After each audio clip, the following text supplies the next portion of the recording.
Certificação ecossistêmica de ativos de biodiversidade, ela confere conformidade ambiental para a empresa, produtos e serviços nas áreas urbanas e rurais. Ela gera ativos negociáveis, tangíveis, tipos físicos na forma de commodities ou produtos industrializados, ou ativos intangíveis na forma de títulos com negociação interbancária, permitindo a tomada de dívidas presentes e futuras ou negociação de vendas antecipadas em contratos de longo termo.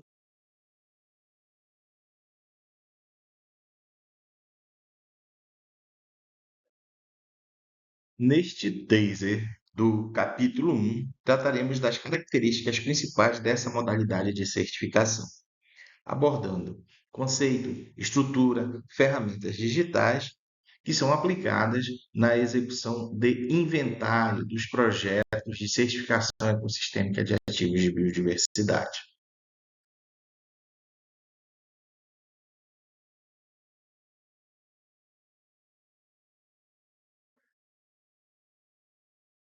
O homem é um grande transformador do meio, e a estrutura básica de um projeto consiste na execução de ações que gerem equilíbrio entre a relação deste homem, desses seres vivos, com a natureza. Não interessa onde o projeto é desenvolvido, você procura implementar ações de equilíbrio no que é executado frente ao natural.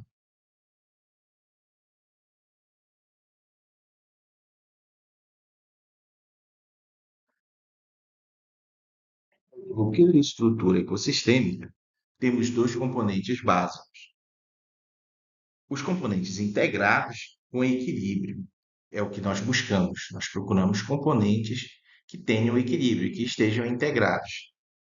E encontramos os desarmonizados, que são aqueles componentes que precisam de uma ação mitigatória para alcançar a estabilidade. O objetivo final sempre será a sustentabilidade.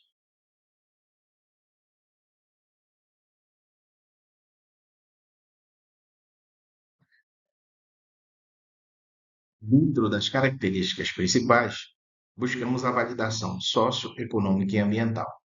Devemos ter em mente que nenhuma estrutura, nenhum projeto, nada sobrevive sem o fator econômico.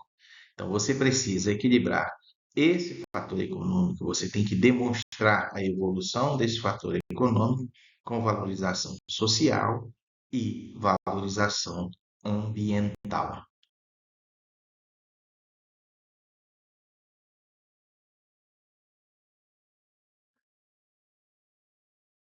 A base da sua construção será a acreditação. Você tem que ter fé pública no mercado. Você tem que estar apoiado em um método científico, de preferência um método científico internacionalmente aceito para facilitar a comercialização dos seus produtos e serviços entre fronteiras. Você tem que estar dentro de uma metodologia contábil e bancária e por um padrão reconhecido.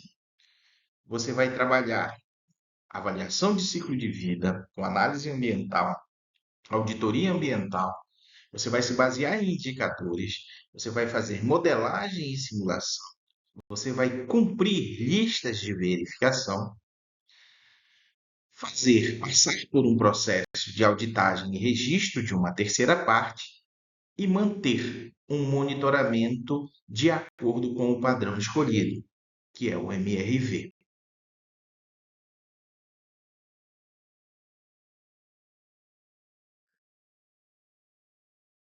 Você vai demonstrar em seu inventário que o proponente, através de suas atividades, promove bens naturais, ele provê esses bens para a sociedade e que esses bens estão em equilíbrio com as emissões antrópicas causadas por sua atividade, que são aquelas emissões causadas pela, pelo ato de produzir.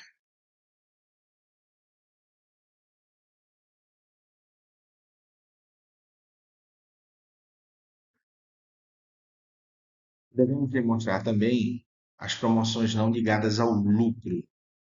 São aquelas promoções que trazem benefícios culturais, benefícios de manutenção.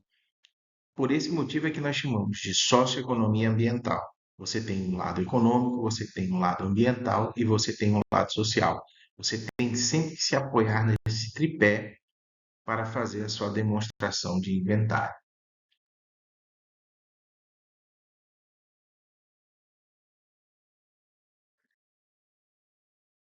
Ao cumprir com esses requisitos iniciais, nós estamos indo além de um inventário. Você está estabelecendo uma cadeia de custódia em produtos e serviços, que será muito útil adiante.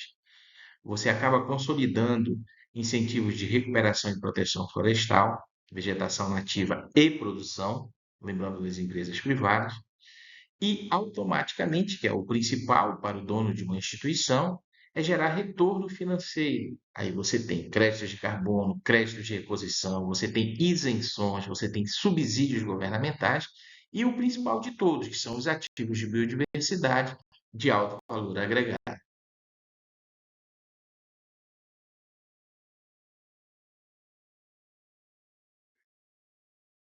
Nos dias atuais é impossível você pensar em qualquer atividade sem a tecnologia. Você vai precisar da tecnologia para poder ter uma ferramenta funcional. Existem ferramentas que são segmentadas. A maioria das ferramentas que vocês observam no manual são segmentadas. Nós procuramos criar uma ferramenta que integra absolutamente todos os padrões, todos os serviços, todas as metodologias. Dessa forma, ao escolher o padrão e a metodologia, automaticamente você já consegue efetuar o seu registro.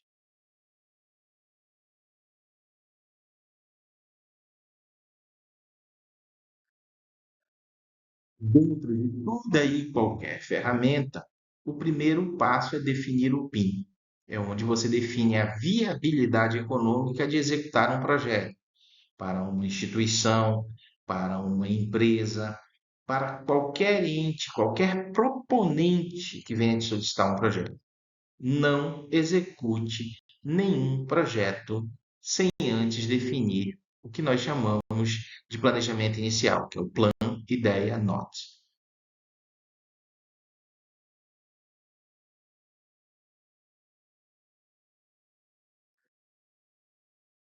Em todas as atividades executadas, você estará apoiado sobre um tripé. Não é diferente e não vai ser diferente na questão da definição do PIN. Você tem serviços ecossistêmicos que apresentam benefícios relevantes para a comunidade ou para o meio.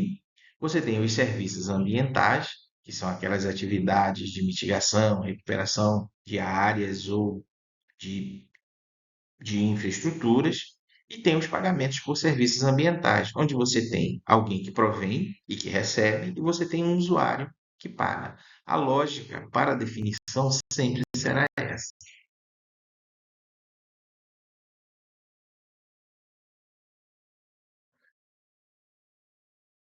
Após a conclusão do PIN, você tem uma visão financeira desse projeto, você tem a capacidade de fazer uma captação financeira sobre esse projeto. Então você tem que desenhar aí dentro de um padrão e dentro de uma metodologia que você vai seguir durante toda a implantação do projeto e durante toda a vida do projeto.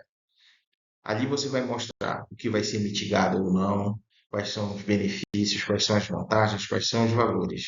É nesse momento que você define o caminho que você vai seguir dentro do projeto.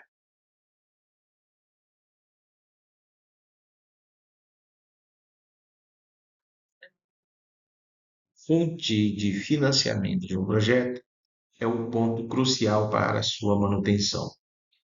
Você sempre deve estar atento com o gestor das atividades que fontes de financiamento alternativas, múltiplas, desde a produção, venda antecipada, que a grande maioria das vezes é o que você vai conseguir vendas antecipadas de créditos futuros, de produtos futuros, é o que vão manter o teu projeto funcionando.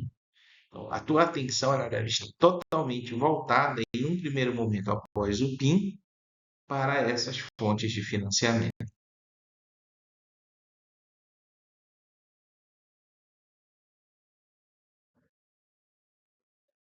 Definido o financiamento, definido o desenho, definido o PIN, e note que nós focamos inicialmente no financiamento, você vai para as fases executivas.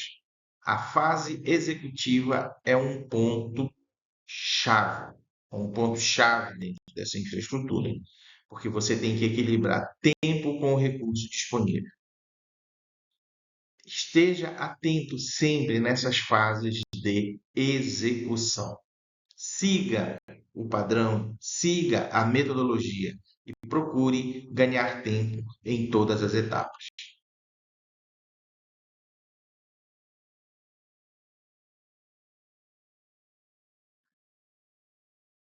A certificação de terceira parte é outro ponto crucial dentro da execução de um projeto. É a fase final, onde você tem uma terceira parte avaliando, um auditor independente, avaliando, e após isso você tem a certificação das suas atividades, com emissão de créditos, emissão de ativos. A partir desse momento, você tem apenas as revalidações.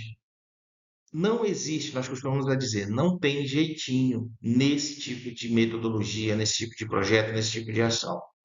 Você deve seguir o que o auditor recomendar, sempre, sempre.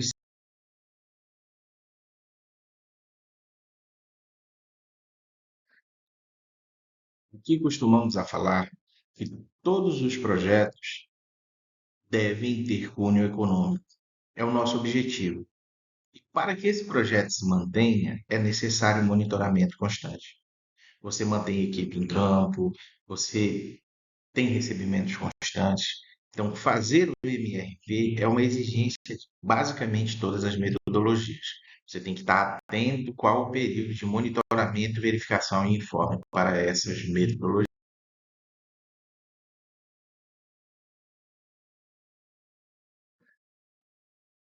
Falando novamente sobre ferramentas digitais, nós gostaríamos de deixar destacado o seguinte aqui.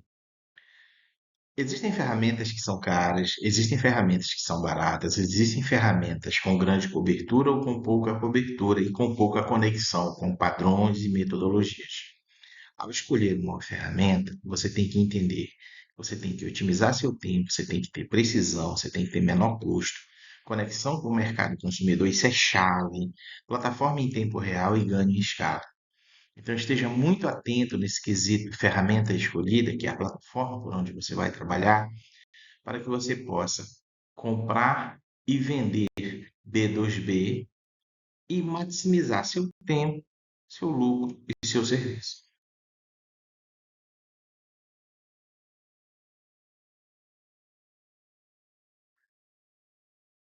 De acordo com a legislação brasileira atual para o segmento, o GHG Protocolo Brasil, gerido pela Fundação Getúlio Vargas em parceria com o Ministério da Ciência e Tecnologia, é uma das ferramentas essenciais para processos ESG. Ele vai estar conectado ao Sistema Brasileiro de Comércio de Emissões, dentro do próprio BNDES, que é quem vai controlar esse processo. Você vai ter a Casa da Moeda emitindo os certificados de forma digital e o BNDES sendo a certificadora.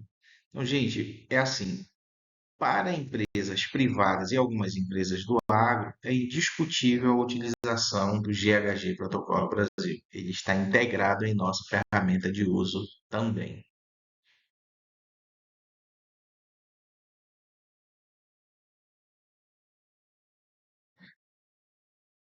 Finalmente, a nossa ferramenta.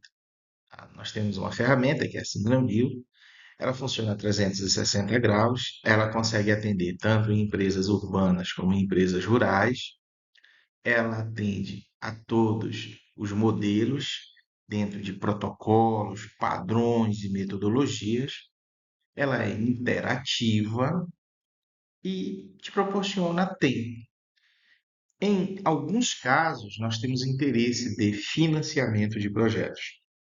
Então, a questão de financiamento de projetos, ele se dá pela viabilidade do projeto, pelo que é produzido nesse projeto. E aí, nós não estamos falando só da parte de commodities, na parte rural. Nós falamos também na questão empresarial. Existem empresas que têm serviços que vão ser muito demandados dentro dessa estrutura de ativos de biodiversidade.